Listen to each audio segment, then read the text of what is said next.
ಈ ಜಾನಕಿ ಇವರಿಂದ ಸಾಗಿಸ್ತಾ ಇದ್ದೀವಿ. ಜೀರ್ಣಕ್ರಿಯೆಗೆ ಸಹಾಯಕಾರಿ ರವೀಂದ್ರ ಸರ್ ಅವರಿಗೆ ತುಂಬ ಹೃದಯದ ಧನ್ಯವಾದಗಳನ್ನು ತಿಳಿಸುತ್ತೇವೆ. ಕಳೆ ಬಟ್ಟ ಮುಖದಲ್ಲಿ ಕಳೆ ಇದ್ರೆ ಆರೋಗ್ಯನೇ ಹೆಚ್ಚಿಗೆ. ಸ್ಲಮ್ ಏರಿಯಾದಲ್ಲಿ ವಲಯಗಳಲ್ಲಿ ಈ ಒಂದು ಸ್ತನ್ಯಪಾನ ಆಡಳಿತ ಜಿಲ್ಲಾ ಪಂಚಾಯತ್ ಜಿಲ್ಲಾ ಆರೋಗ್ಯ ಮತ್ತು ಸರ್ ಅವರು ಕೂಡ ಆಗಮಿಸಿದ್ದಾರೆ. ಸಾಮಾನ್ಯವಾಗಿ ನಾವು ಚೆಕ್ ಮಾಡ್ತಿದ್ದೆ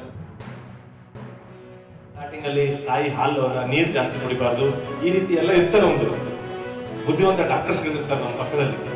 ಯಾರು ಡಾಕ್ಟರ್ಗಳು, ಅಜ್ಜಿಗಳು, ಅತ್ತೆಯವರು, ಅಮ್ಮಂದರು ಇವರೆಲ್ಲ ಇರ್ತಾರೆ. ಯಾರೋ ಇಲ್ಲ ಪಕ್ಕದ ನಾ ಅವ್ರಿಗೆ ಹಂಗ್ ಮಾಡಿದ್ದೆ, ಅದಕ್ಕೆ ನೀನ್ ಹಿಂಗ್ ಮಾಡು, ಇವಾಗ ಚೆನ್ನಾಗುತ್ತೆ ಮಗು ಅಂತ ಏನೇನೋ ಹೇಳ್ತಿರ್ತಾರೆ.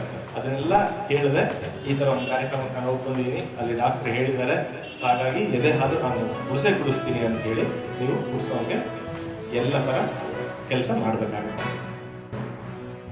ಇದೆಲ್ಲ ನಿಮ್ಗೆ ಗೊತ್ತಿರೋ ವಿಷಯನೇ ಇದೆ. ನಾವು ಏನು ಹೆಚ್ಚಾಗಿ ಇದನ್ನ ಹೇಳೋದ್ರ ಏನು ಕ್ರಮ ಇಲ್ಲ. ಇದು ಮಗುವಿಗೆ ಅದು ತಾಯಿ ಹಾಲು ಎಷ್ಟು ಇಂಪಾರ್ಟೆಂಟ್ ಅಂತ ನಿಮಗೆಲ್ಲ ಗೊತ್ತಿದೆ.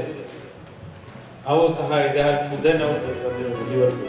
ಸೊ ಹಾಗಾಗಿ ನಾವು ನಮ್ಮ ಮಕ್ಕಳಿಗೂ ಸಹ ಇದರಿಂದ ನಾವು ವಂಚಿತರಾಗದಂಗೆ ನಾವು ಕಾಪಾಡೋದು ಬಹಳ ಮುಖ್ಯ ಇದೆ.